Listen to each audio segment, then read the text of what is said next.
Diego Garcia কি, কোথায়, কেনই বা এটা এত ইম্পর্টেন্ট, কেন সেখানে কোনো সিভিলিয়ান বাসিন্দা বসবাস করতে পারে না, টুরিস্টরাও কেন এই দ্বীপে কখনো যেতে পারে না, কি আছে এই দিয়েগো গার্সিয়ায়, কেন হঠাৎ ইরান 4000 কিলোমিটার দূরের এই দিয়েগো গার্সিয়াকেই টার্গেট করলো অ্যাটাক করার জন্য। দিয়েগো গার্সিয়া আসলে বিষুবরেখা থেকে সামান্য দক্ষিণে ভারত মহাসাগরের ঠিক মাঝখানে অবস্থিত একটা দ্বীপ। ভারত মহাসাগরের বুকে একটু নির্জন দ্বীপ হলো দিয়েগো গার্সিয়া, অথচ তাকে ঘিরেই চলে দুনিয়ার বড় বড় শক্তিদের দাবা খেলা। নামটা শুনলে মনে হয় কোন একটা পর্যটন কেন্দ্র, কিন্তু বাস্তবে এটি বিশ্বের অন্যতম শক্তিশালী ও বিতর্কিত সামরিক ঘাঁটি। চলুন জেনে নেই কিভাবে এই দ্বীপটি সাধারণ এক জনপদ থেকে দুর্ভেদ্য এক দুর্গে পরিণত হলো। শুরুটা কিভাবে হয়েছিল? দিয়েগো গার্সিয়া কিন্তু হুট করে একটা সামরিক ঘাঁটি হয়ে ওঠেনি, এর পেছনে আছে দীর্ঘ একটা ইতিহাস। 1965 সালে যুক্তরাজ্য মরিশাস থেকে চাগোস দ্বীপপুঞ্জকে আলাদা করে ফেলে, তৈরি করা হয় ব্রিটিশ ভারত মহাসাগরীয় অঞ্চল বা BIOT।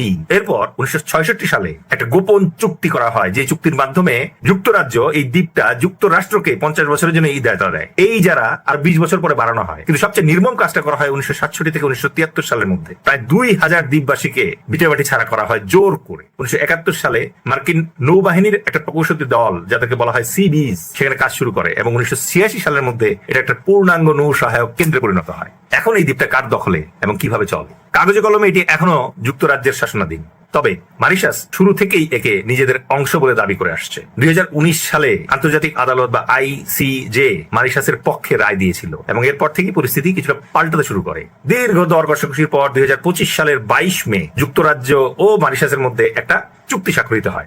কিন্তু সেই চুক্তিতে আবার বলা আছে যে মরিশাস দ্বীপপুঞ্জের সার্বভৌমত্ব ফিরে পাবে, কিন্তু শর্ত হলো দিয়েগো গার্সিয়াতে সামরিক ঘাঁটি চালানোর জন্য যুক্তরাজ্যকে 99 বছরের জন্য এই দ্বীপ লিজ দিতে হবে এবং পরে এটা আরো 40 বছর বাড়ানোর সুযোগও থাকতে হবে। এর বিনিময়ে যুক্তরাজ্য প্রতি বছর মরিশাসকে প্রায় 130 কোটি টাকা, যেটা প্রায় 101 মিলিয়ন ইউরো ভাড়া দিবে। বর্তমান পরিস্থিতিতে এই চুক্তি সই হলেও বাস্তবে এটি এখনো কার্যকর হয়নি। যুক্তরাজ্যের পার্লামেন্টে বিলটি আটকে আছে। এর পেছনে রয়েছে রাজনৈতিক বিরোধিতা, ডোনাল্ড ট্রাম্পের মতো নেতাদের সমালোচনা এবং আইনি চ্যালেঞ্জ। দিয়েগো গার্সিয়া এখনো যৌথভাবে যুক্তরাজ্য ও যুক্তরাষ্ট্রের পূর্ণ নিয়ন্ত্রণে। এখানে মার্কিন নৌবাহিনীর বিশাল জাহাজ, শক্তিশালী B-52 বোমার বিমান আর পারমাণবিক সাবমেরিন সদর্পে অবস্থান করছে। মরিশাস অন্য দ্বীপগুলোতে মানুষ থাকার অনুমতি দিলেও দিয়েগো গার্সিয়ায় সাধারণের প্রবেশ পুরোপুরি নিষিদ্ধ।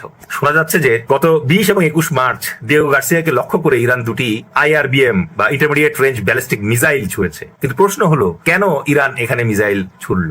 চলমান ইরান ইসরায়েল যুক্তরাষ্ট্র যুদ্ধের অংশ হিসেবে খ্রিস্ট ধর্মের অনুসারী ব্রিটিশ সরকার হরমুজ প্রণালীতে মুসলিম দেশ ইরানের বিরুদ্ধে হামলা চালাতে আরেক খ্রিস্ট ধর্মের অনুসারী মার্কিন সরকারকে দিয়েগো গার্সিয়ার পূর্ণ সামরিক শক্তি ব্যবহারের অনুমতি দিয়েছে। ইরান এটাকে প্রত্যক্ষ আগ্রাসন হিসেবে দেখছে। তাই দিয়েগো গার্সিয়া, যেটা ইরান থেকে 4000 কিলোমিটার দূরে, তাকে লক্ষ্য করে মিসাইল ছুড়ে প্রতিশোধ ও শক্তি প্রদর্শন করেছে বলে অনেকে মনে করছে।